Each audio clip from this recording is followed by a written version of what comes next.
કાશ્મીરના પહેલગામમાં પ્રવાસીઓના મૃત્યુ બાદ છે દેશભરમાં શોક અને ગુસ્સાની લહેર જોવા મળી રહી છે। દરેક જગ્યાએ વિરોધ પ્રદર્શન થઈ રહ્યા છે અને સરકાર પાસેથી કડક કાર્યવાહીની માંગ થઈ રહી છે। ત્યારે ધાંગધ્રા સમસ્ત મુસ્લિમ સમાજ દ્વારા સાંજે 7 કલાકે જુમ્મા મસ્જિદથી ગ્રીન ચોક સુધી કેન્ડલ માર્ચ યોજી સખત વિરોધ નોંધાવવામાં આવ્યો હતો। કાશ્મીરના પહેલગામમાં પ્રવાસીઓના મૃત્યુ બાદ દેશભરમાં શોક અને ગુસ્સાની લહેર છે। કાશ્મીરથી કન્યાકુમારી સુધી દરેક જગ્યાએ વિરોધ પ્રદર્શન થઈ રહ્યું છે અને સરકાર પાસેથી કડક કાર્યવાહીની માંગ કરવામાં આવી રહી છે।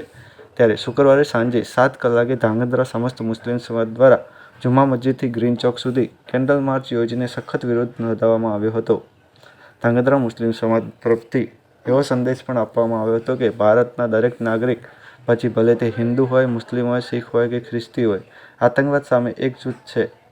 પહેલગામ હુમલાના શહીદ થયેલા 28 નિર્દોષ લોકોના પરિવાર પ્રત્યે લોકોએ સંવેદના વ્યક્ત કરી હતી।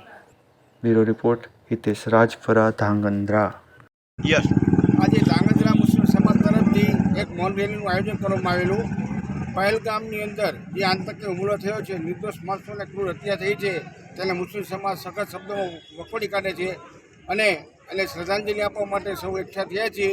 અને આ મૌન રેલીનું આયોજન જુમા મસ્જિદથી ગ્રીન ચોક સુધીનું છે અને ગ્રીન ચોકમાં આ રેલી ખતમ કરવામાં આવે છે અને મુસ્લિમ સમાજ તરફથી શ્રદ્ધાંજલિ આપવામાં આવે છે। મારું નામ વડાણિયા ગુલઝાર છે।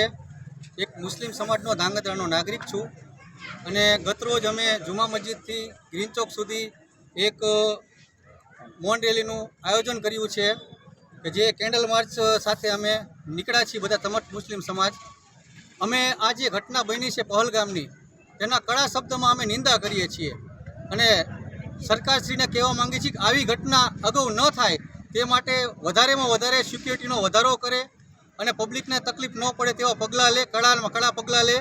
અને ઇસ્લામ આવા આતંકીઓને કોઈ સમર્થન કરતું નથી। ધાંગધ્રાના મુસ્લિમ સમાજે આને વખોડી કાઢે છે, કડા શબ્દોમાં વખોડી કાઢે છે, જેથી કરીને આવી ઘટના અગાઉ ન થાય તેવી અમે આશા રાખીએ છીએ। જય હિન્દ।